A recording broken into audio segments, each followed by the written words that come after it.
Mirë mbrëma.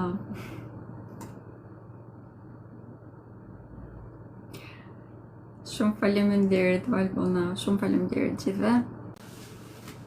Jemi këte. Shenja e përqapit. Okej, shenja e përqapit është një shenjë toke. Hëna duhet të vendosur tek shenja e demit, që është një tjetër shenjë toke, ndërkohë që dielli është i vendosur tek shenja e akrepit, i cili ka një kët pozitiv me shenjën e bërqapit. Të gjitha këto, nëse i marrim një nga një, do të thotë që kemi një ndikim shumë të madh pozitiv. Por, duke qenë se kemi shumë vendosur tek shenja e shigjetarit gjatë kësaj hëne të plot, për shenjën e bërqapit, bota e tyre brendshme është në vlim e sipër. Këtu është e vlefshme edhe në lidhje me mënyrën se si ata komunikojnë, duke qenë se mund ta kemi pak më të vështirë për të artikuluar. Ëndrat janë shumë aktive në këto momente dhe kjo mund të bëjë pak të lodhur gjatë ditës, pra. Ndërkohë që edhe Marsi është i vendosur këtu, prandaj edhe mund të reagojnë në mënyrë pak impulsive ndaj gjithçka, sepse mund të nxehen shumë lehtë. Si duhet të veprojmë në këto momente? Duke qenë se nëse jemi të organizuar, e kemi shumë më të thjeshtë që të dalim përpara të gjitha problemeve, dhe të gjitha surprizat që mund të dalin në këto momente kemi më të thjesht për t'ja anashkaluar, sepse jemi më të përshtatshëm, kemi shumë vendosje tek shenjat e ndryshueshme, por përshtatemi më shpejt me çdo të papritur që na del përpara. Kjo do të thotë që shenja e bërqapit nuk do të testohet shumë. Pra trusnia që do të krijohet do të jetë shumë e vogël dhe do të jetë e menaxhueshme. Por nëse nuk programohemi, nuk përzgjedhim gjërat që janë të domosdoshme dhe jemi të shpërndar, nuk jemi të përgjegjshëm në punës tonë, të gjithë stresi që do të ndjen në këto momente do të shumëfishohet. Këtu do të preket si fillim marrëdhëniet e tyre sentimentale. Në qoftë se jemi të programuar, do të preken në mënyrë pozitive, në qoftë se nuk jemi të programuar, stresi i madh mund të krijojë përçarje shumë të mëdha tek marrëdhëniet e tyre sentimentale.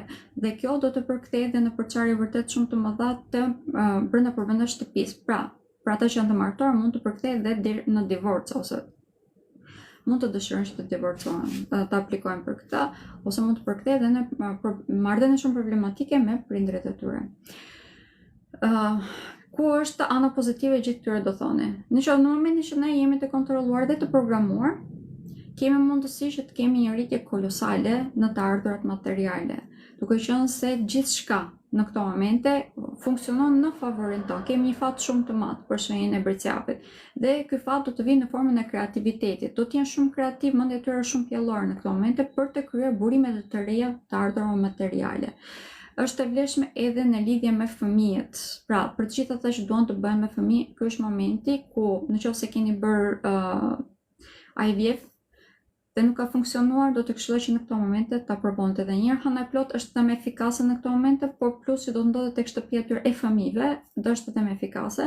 Në lidhje me shëndetin, duke qenë se kemi një disbalancim hormonal, do t'ju këshilloj ta merrim edhe këtë parasysh, pra të mos egzagjerojmë edhe me ushqimet që ham, timi përzgjedhës, në mënyrë që të mos e zmadhojmë edhe më tepër probleme që mund të krijohet nga disbalancimi hormonal në këtë moment. Me sa di unë, përdorimi i shumë të karbohidrateve e disbalancon edhe më tepër, duke qenë se rrit estrogenin e të tjerë. Nëse mos kalojmë te mjekësia, kthehemi tek astrologjia. Për sa i përket shoqërisë, ky është momenti ku shenja e bërqapit do të lulëzohet. Bëhet një figurë autoriteti tek gjithë shoqëria që ka. Mund të jetë pikërisht personi ku të gjithë njerëzit që ka rreth do mund të drejtohen për të marrë këshilla.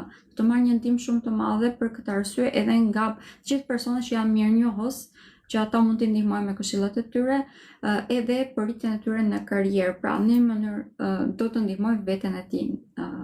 Dhe rritja në karrierë në këto momente do të vijë edhe fal punës që ata kanë bërë detyrimisht, por do të jetë pak a shumë shpërblimi i gjithë kësaj periudhe problematike që kanë pasur deri në këto moment. Mos nëse kemi pasur një energji të luhatur, mund mos kemi ditur se ku të qëndrojmë, se si të veprojmë e të tjerë, të kemi shumë më të thjeshtë. Por i përsëris, kushti vetëm është të jemi të programuar, të përzgjedhim mirë gjëra që ne e dimë që janë funksionale dhe të zbatojmë vetëm ato, të përmbahemi me të themi këtij plani. E rëndësishme është që, duke qenë se bota jonë e brendshme është shumë duke vluar në këto momente, ajo çfarë ndjej mund të ndryshojë shumë shpesh. Prandaj edhe duhet të përmbahemi planit, jo gjendjes tonë emocionale. Ky është motoja e shenjës së bërqapit.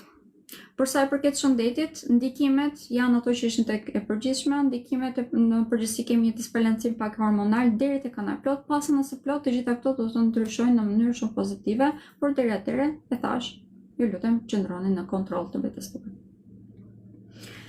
Çështja sentimentale e përmenda, por është një periudhë ku mund të kemi edhe fillime të reja, është shenja më me fat në këtë pikë. Në lidhje me fillimet të reja, për gjithë ata që nuk kanë lidhje, është vërtet shenja më me fat.